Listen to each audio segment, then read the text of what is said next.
Again, thank you to the organizers for inviting me to give this talk. Hope I can stay on time this time.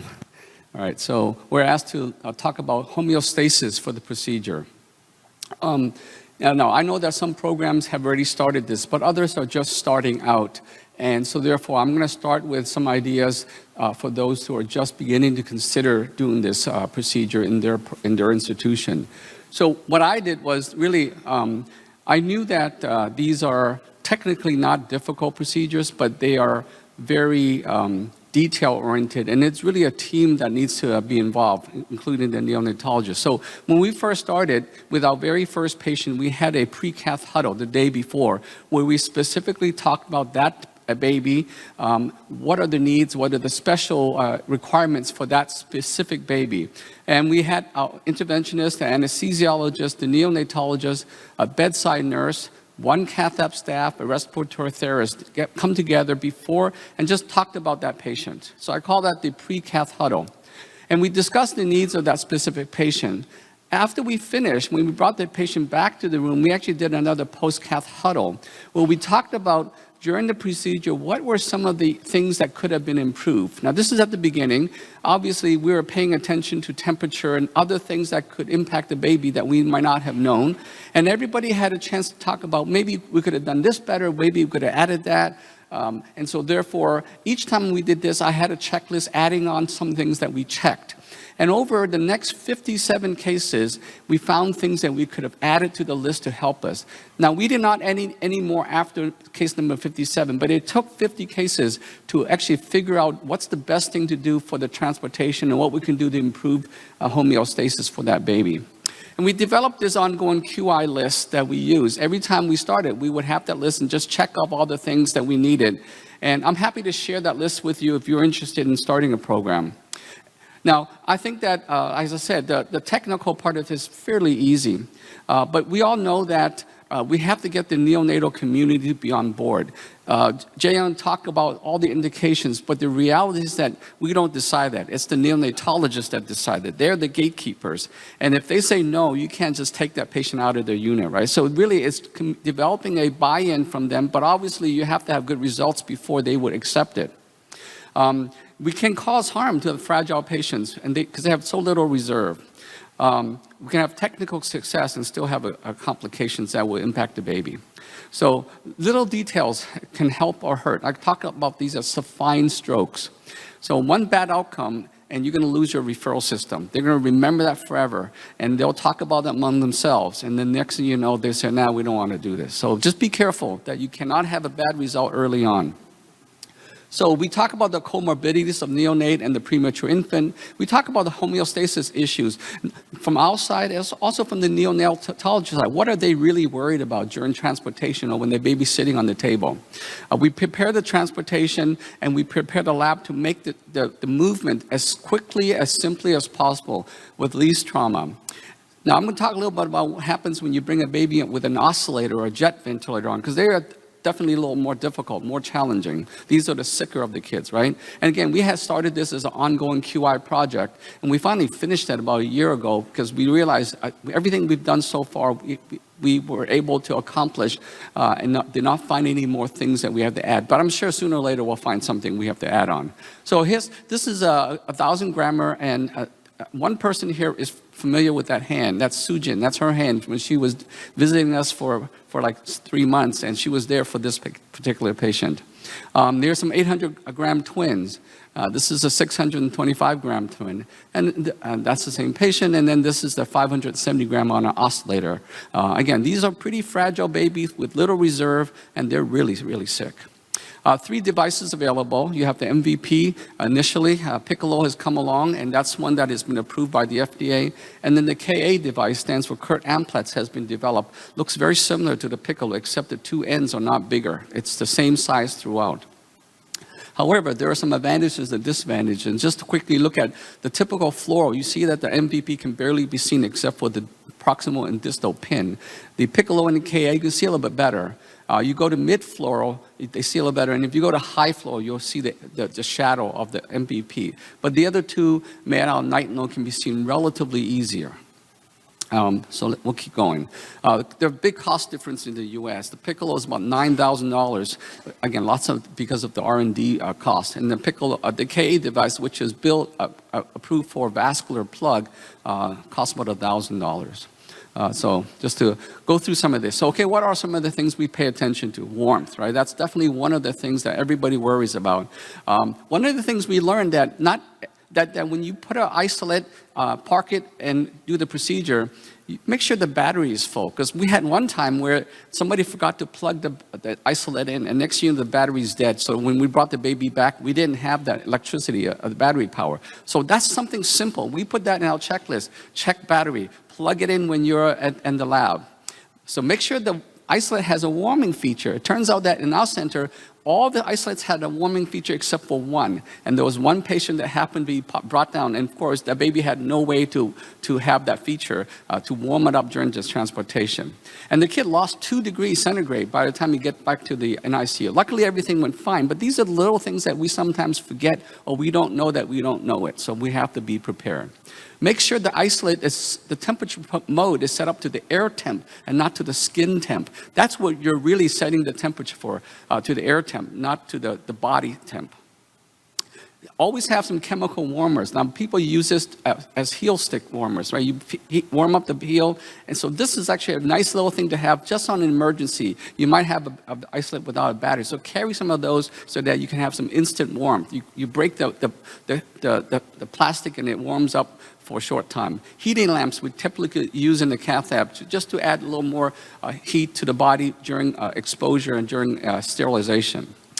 We definitely have our forced air warmers, and make sure you use the infant type, not the adult type. Sometimes people can get mistaken. We actually increase our room temperature in the Cath lab to about 75, 76 degrees. Now, you will sweat through this. It's so hot because you have your lead on, but we find that the babies do better just with the increased ambient temperature. I've learned this from the anesthesiologist, using saran wrap, plastic wrap. You put that over the head and body, not only are you keeping the body a little more warm, it also decreases insensible losses with that. So we do that a lot, just to keep the baby warm. Keep going. So after each TE, of course, this is done by TE. Don't forget you use gel over the chest. Wipe that gel off, because that's also another source of heat loss. So you have to remember to tell the tech to remove the gel after each interrogation. We measure the temperature probe. There are different ones, but we've learned now, and I learned this with Dr. Santhanandam, that the esophageal probe is actually really helpful, not only because you can use it to monitor temperature, but you also can use it as a reference point. That temperature probe is a really nice reference to where to land the PDA. You'll see that. Glucose, we typically use D10 half saline, sometimes normal saline, keeping at the normal maintenance fluid for the baby. Sometimes if the baby's on TPN, we'll just continue that. And that can be, we'll use that through a peripheral line for the glucose. Monitor the glucose, because that can give you hyper and sometimes hypoglycemia just from the stress. The airway, minimize any changes prior to the cath lab. Just don't do changes as you're transporting. Keep it stable so that you are ready to go as soon as you're in the lab. We typically will ask them to intubate the baby in the ICU. We don't bring the kid to the lab and then intubate. Now, these days, they usually are pretty sick that they're often intubated already, but there will be a few times where they're just on CPAP, and we just insist that you intubate the baby. Yes, you have the risk of transportation, but I'd rather have it done in the NICU than in the cath lab. I do think that for a lot of these preemies, the neonatologist probably have more experience intubating than the anesthesiologist. Long tubing. Now, I say long tubing because they're so small that when you move the table up and down, the tubing gets stretched. So these long tubing that are used in MRI can be very helpful. So we would actually, when the cath lab staff is there, we put that checklist in there, and they'll know to make sure they add that in. O2 blenders, the RT is also involved in that transportation. And then we have our TCOM, our transcutaneous CO2 monitoring. And of course, if you have oscillators and jet ventilators, it gets a little more difficult for the transportation system. I'll show you some examples of that.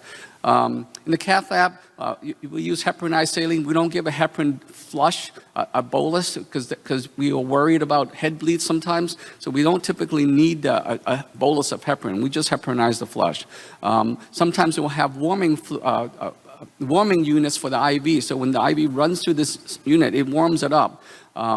And then, of course, depending on the kids' sodium level, we'll pick and choose whatever would work. Learn about the history of the airway from the bedside nurse. Sometimes they know more about the airways and how to manage that particular baby than us. And we don't know, but we better ask them, what did it take? How often did you have the suction? What position was the best for the baby? The bedside nurse knows that better than anybody else, so we'll get that. You monitor it with NIRS. Now, I know that you don't have to do that. We've done that just because that's another way of monitoring our system. Here are some of the chemical warmers and IV warmers that we bring with us to the lab. Sometimes we have old-fashioned hand warmer. You literally pull out syringes and tell your assistant, hold this and warm up so that when I use it, it's already warm. We keep these warming cabinets in there, and our gel for the echo is put in there. Anything that we're using on a baby, we'll keep there just to keep it warm before we use it. Heat lamps in the cath lab, and that's really helpful when the baby's spare to be sterilized, right? You have the bear huggers, and then you have the forced air warmers there. And then here's the plastic. You see it, we wrap it over the head, over the body, just to keep the baby warm. And they actually are very helpful, as I said, to minimize insensible losses. Put it over the head like that. One of the things that you have to remember, if you bring a baby down with an oscillator or a jet ventilator, there's a lot of tight space. And you should plan that before you bring the baby down. Like where the machine is going to sit to allow you to do your procedure, but also allow the anesthesiologist to do what they do. And sometimes, everybody's lab is a little bit different in spacing, so you have to be careful and just do one round trip just to see how things are first. At the beginning, there was one time we brought the baby down, but we could not move the lateral camera. So the baby had to come back out, move the camera, and then they came back in. You can imagine this is just extra times with the baby exposed and just not safe overall. So to me, advanced placement of the equipment is key. So understand that before you actually start. What we do is you'll move the lateral camera down to the bottom and then move the baby in and put him on the table, then move the camera back. Of course, you still have the echo monitor, the echo machine, the ICU ventilators, fluid warmers, a lot of things that would be sitting in the room that you may not be aware that could get into tight spaces. You minimize the stimulation and you minimize that transport time if you can think about this and plan it ahead of time. Early sedation, we use ketamine, fentanyl for transportation. We have our blood products ready, INO if we need it. All the different supplies already pulled, so we don't have to ask for it when we're starting. We have a sonocyte that help us to gain access to the vascular system. So basically, here we are just showing that before the baby comes in, the monitors, the lateral is just moved away so that once it's passed to the feet, then everything comes in, and then you settle them by the AP cameras, and then after that, the lateral camera comes right back. So the intervention is standing on the right side of the table. You have the echo folks on the left side of the table and see the person laying down. They're actually doing the echo under the drapes. And I always insist that before we even put the line in, they do the echo first under that circumstance, because I don't want them to do it outside of the constraints of the space. Otherwise, let's say they do their echo, then you do your procedure, and then say, okay, come look. Now suddenly they have to go under the drapes and try to figure out how to get the windows. So I'd rather have them just do that from the beginning so they're familiar with how to sit, how to position themselves, what are the images needed at the beginning before we even put our sheaths in. And then once we're ready for the interrogation, they know exactly what they need to do. Of course, yeah, you see how they're really literally underneath under the drapes looking at the chest. We have some specialized drapes that were designed. Actually, I learned this from Dr. Santhanandam, and I'll show you the example. Basically, it's a clear drape that fits over the belly and the chest almost, so you can see what it looks like there. And then, of course, if there are any issues, you can see through the plastic draping, and this is actually very helpful. Minimize the hardware. So again, the body is so small that a lot of times you put all the wires in, and next thing you know, you put your foot on the plateau, and all these wires are showing on the chest. So learn where to put them so that you don't have to then stop in the middle, have them remove the EKG lead and shift it away. So make sure the entire chest is free of any metallic lines and so forth, as well as the lateral. So just check that, talk to your cath lab staff, make sure you know where to put them in so that you don't have to go back and adjust. Now, this is an oscillator that's coming in. You can see that it takes a lot of people, and the tubing is very short and stiff, and so we've got to pay a lot of attention to that. And in fact, we put the narrows in over the head as well as to the renal system there. Here's just an example of the echo looking at the chest, interrogating the PDA under drapes. This baby has a little chemical warmer on the head during that time. Again, I said, don't forget to wipe off that gel because that causes cooling. Communicate with everybody. As I said, this is a team sport. You got to make sure everybody has to know what you're doing, what's involved. They have to get ready for the next step before you ask them. Early on, we get a neonatologist with us in the lab so that if there is anything wrong, they're there to help right away. It also helps them to see what we're doing and gain an understanding and appreciation of what we're doing. That way, they are more interested in what you're doing. So we have them come down. Now, after a few cases, they may not choose to come, but at least they get familiar with what you're doing, and they can help at that time. You discuss all the needs. Was there a history of IDM baby? Was there a brain hemorrhage ahead of time? What was the vascular issues for that baby? All these little things have to be discussed in the team so that you can plan. What's the hemoglobin? Sometimes if it's low, I would transfuse them before we even start, just because it doesn't take much before we lose enough blood to make them anemic. We talk about the renal function. What's the creatinine? If it's high, I will actually dilute the contrast. This is done in the Cath lab at this point. And I found that if you dilute it to 2/3 contrast, 1/3 saline, you'll still get good enough images to make measurements. Know where the PICC lines are, right? Sometimes they put them on the right side or left side, and if you don't know, you might end up putting a sheath on the same side. Well, you don't want that. And so ask about that in advance, and put your saturation probe on the other side so that it's not on the side of the sheath. The blood pressure cuff also. So these are little things that is part of the communication that help make you go pretty quickly. This is 1/3 contrast, 2/3 saline. You can see it's not that clear, but if you use 2/3 contrast and 1/3 saline, you'll see a lot easier. So here, if I just put the still frame, you can see I can make a measurement using this. So this way, I diminish the use of contrast, and I'm still able to get the measurements I want, especially in those patients with elevated creatinine. So here's just a simple one where early on it was a 6-man team to get there. Here's my neonatologist helping us at the beginning. When we had an oscillator, this was an 8-man team. You can see that it's not so easy to push a kilogram baby through the halls on an oscillator. And of course, the transportation is all very carefully done and orchestrated ahead of time, and everybody knows what they need to do. More recently, we bought this TXP system. This system actually is a transporter that also have a high-frequency ventilator on it. So what happens is the baby who's an oscillator will then switch to this phasotron system, which basically can go up to 600 beats per minute, breaths per minute. It also is compatible with INR. So you hook up, you disconnect your oscillator or jet, put them on this inside the transporter system, and the whole thing can be just transported pretty quickly to the lab. And when you're ready to take them out, then you basically bring the baby out of the transporter and then switch over from this phasotron to whatever you're using, either the jet ventilator or the oscillator. And with that, the baby's ready to go. And I found that to be much easier to transport, and you don't need 8 people to push that baby out. So again, this is just showing that the oscillator system can be in very tight spaces. This is the 570 grammer that came in on an oscillator. You can see that, the oscillation from the vibrations on the belly. And of course, when you're doing it in this cath lab, there's a lot of shaking and movement. I have to say, I was kind of nervous about this, but our neonatologists were very reassuring that they could stop the oscillator for 10, 20 seconds while you deliver. So you have a little bit of time to do this without the oscillator going in place. I've gotten to a point now I don't even turn it off. I kind of know how to adjust my hands to that shaking movement and still be able to deliver it. Here's that picture of that 570 grammer the day after. Look how much nicer the heart looks in the lungs. All right, so anesthesia monitoring, we have our TCOM system as well, and anesthesiologist is involved with taking care of that. This is the lowest profile 4 French sheath that we use, and again, trying to minimize the sheaths. We have never had a baby who lost a vein from this because we use a vascular ultrasound to check every single time. The only one time was that kid had a central line and put in afterwards that had some narrowing. But this is the lowest profile 4 French sheath you can use. Fragile skins, baby have a lot of fragile skin. So we learned to use this blue tape Again, the nearest can get sticky, and you can see, I'll show you an example where the baby had a reaction to it. Again, we're checking creatinine levels at a time. We can dilute the contrast. I actually use 1 cc syringe to give the contrast. I don't even put a 3 cc syringe on. 1 cc, and you push it in, that's all you need. So that's basically 2/3 of a cc of contrast if you dilute it. Hemoglobin, as I said, sometimes I'll transfuse ahead of time. We always worry about infectious risk.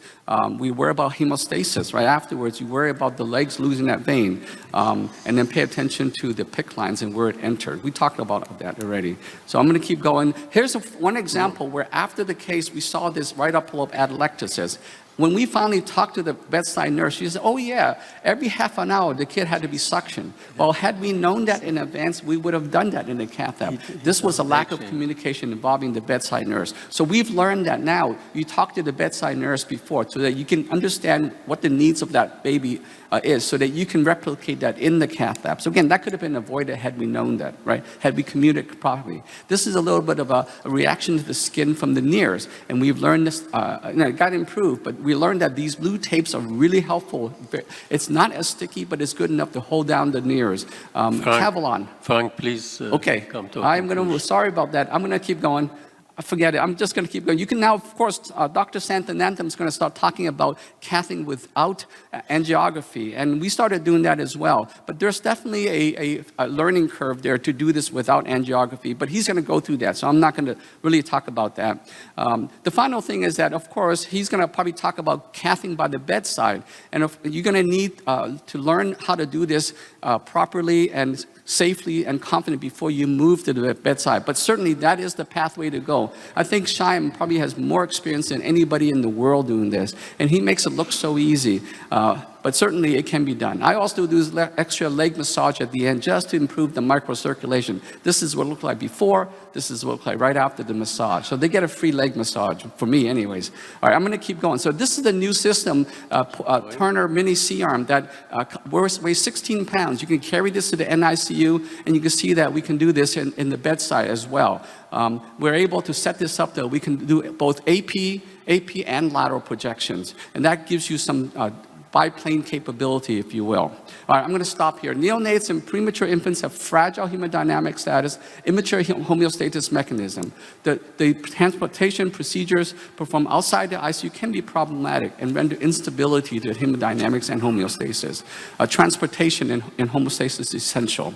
Require a multidisciplinary approach. Routine pre-cath huddles and post-cath debriefing is important. Develop a checklist and standardized process, and echo guidance can minimize your vascular trauma. So I'm going to stop this here, but I want to show you, this is the checklist I have. And again, if anybody wants it, just let me know. I'll send it to you by email. Sorry. Thank you for your attention. Okay.